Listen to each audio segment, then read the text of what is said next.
সবাইকে শুভেচ্ছা জানিয়ে দেখো তোমাদের সামনে আজকে কি অঙ্ক নিয়ে এসছে। দেখ,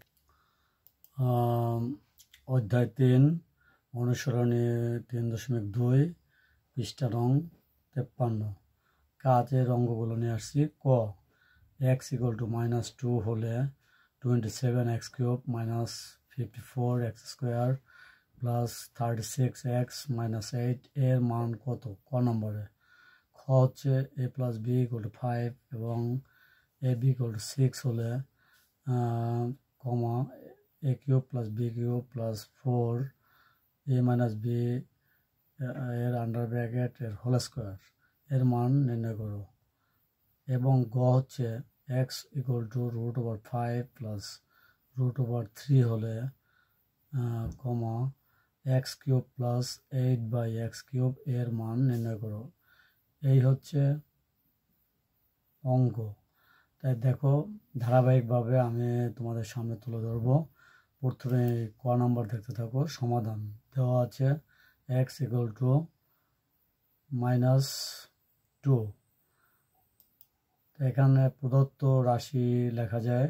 এই যে প্রদত্ত রাশি যেটা ছিল এটা নিয়েছি 27x³ - 54x² + 36x - 8। এখন এইটাকে সূত্রের সাহায্যে ভাঙবো। 3x এর হোল কিউব যদি লেখা হয় তাহলে 27x³ ঠিক থাকে, -3a² plus থ্রাইজ b² minus b³। তাহলে আমরা এখন মিলেই দেখবো ঠিক আছে কিনা। এখানে যদি আন্ডার ব্র্যাকেট 3xকে ভেঙে দেয় তাহলে 3 × 9, 9 × 18, 3 × 18 = 54, এটা ঠিক থাকে। আবার এই অংশে যদি আসি 2 × 4, 3 × 12, 3 × 12 = 36x, এটাও ঠিক থাকে। আর এখানে হচ্ছে -2 এর হোল কিউব আছে, এটাকে ভেঙে দিলে 8 ঠিক থাকে। তাহলে এটা থেকে আমরা এটাকে সূত্রে নিয়েছি। তো এখান থেকে সূত্রে কিভাবে লেখা যায় দেখো। আবার এখানে কিন্তু বেসিক পাওয়ারের সূত্রটি দেখানো হয়েছে। তো ওই অনুসারে লেখা যায় a - b হোল কিউব। তো এখানে a হচ্ছে 3x, -2 হচ্ছে b এর কি হোল কিউব। আশা করছি বুঝতে পেরেছো। এরপর দেখো এখানে আমি কি করেছি, যেহেতু x = -2 ওই মান বসিয়ে দেওয়া হয়েছে।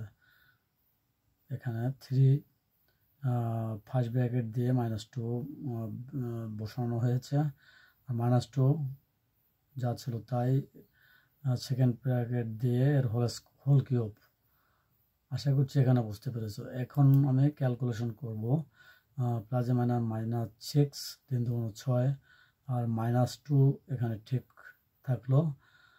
এখানে এখন ক্যালকুলেশন করলে কি আসে, -6 - 2 এটাকে যদি যোগ করা হয় তাহলে মাইনাস সাইন ঠিক থাকবে আর 8 আসবে। মাইনাস একটা সূত্র যেমন -1 - 2 তদ্রূপ -6 - 2 এখানে -8 হয়, এর কি হোল কিউব। এখন এটাকে আবার ক্যালকুলেশন করলে কি হয়, 3 বার 8 গুণ দিলে 512 হয়। এটাই হচ্ছে অ্যান্সার। আশা করছি যে যেখান থেকে ক্লাসটি দেখছো তোমরা বুঝতে পারছো। ধারাবাহিকভাবে উদাহরণ তুলে ধরছি আপাতত। এরপরে আমরা অনুশীলনীতে প্রবেশ করব। যে যেখান থেকে দেখছো আবারও ধন্যবাদ জানিয়ে ক্লাসটি এখানে শেষ করছি। ধন্যবাদ সকলকে।